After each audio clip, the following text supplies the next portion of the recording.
For some of our clients, revenue and sales have grown quite fast after one thing, and that one thing was authentically improving the relationship between the co-founders or the board members.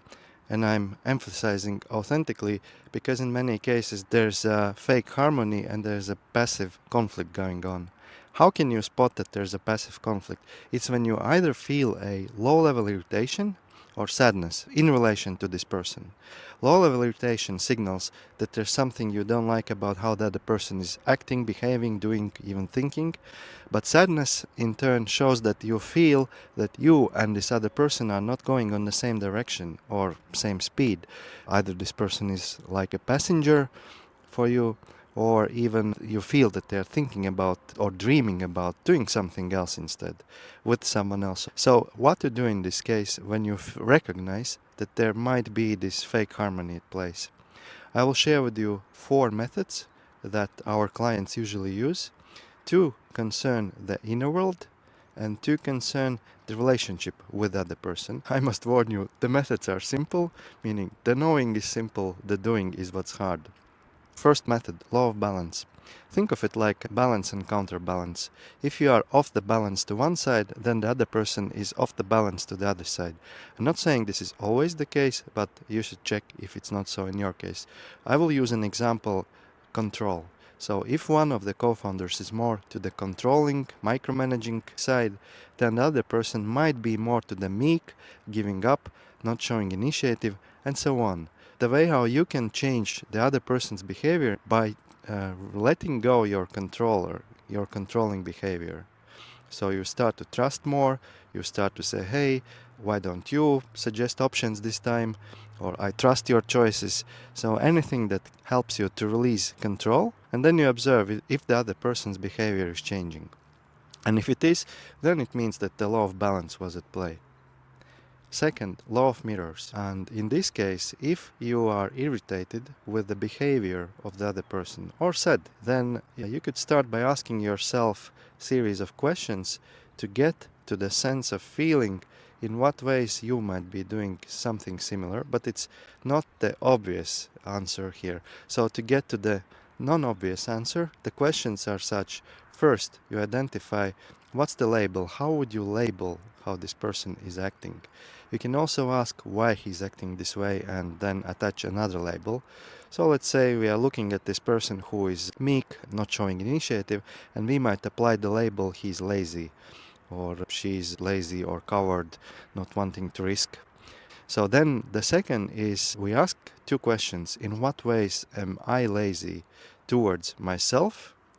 And in what ways am I lazy towards others? Or cowardly towards myself and towards others. So this way we detach from the particular behavior that the other person is doing and look at the adjective, at the label, and then we apply this label to ourselves and look how we are doing it to us or to others. And once we spot it, and if we spot it, then it would be honest way to change our own behavior before confronting the other person of doing the same that we are doing. So this is the second approach. Now the other 2 approaches, which already involve the other person. First one is quite simple, you already know it. It is confronting the other person, so talking with them. But the way how you do it is you share the perceived behavior. When you are doing this, then you share how you feel about it. I feel that. You explain what implications it has on you, because for me it does this and that. And you might also state question, how do you see it, how do you feel it, can you explain why you do it this way, and what's your side of the story. And here I'm not suggesting to pose an ask or requirement to change the behavior, but first to understand why the other person is acting the way they're acting. Maybe they will say that, yeah, I'm not doing these things because I'm actually not much into this business and I would like to leave or do something else instead. So it's confronting, but in a respectful manner. And when you confront, then you don't say out these labels. You just share the perceived behavior. So instead of saying, when you are lazy, we say, when you did not come up with any initiative in the last 6 months, I feel sad, because then I feel that I'm the only one pushing this wagon forward.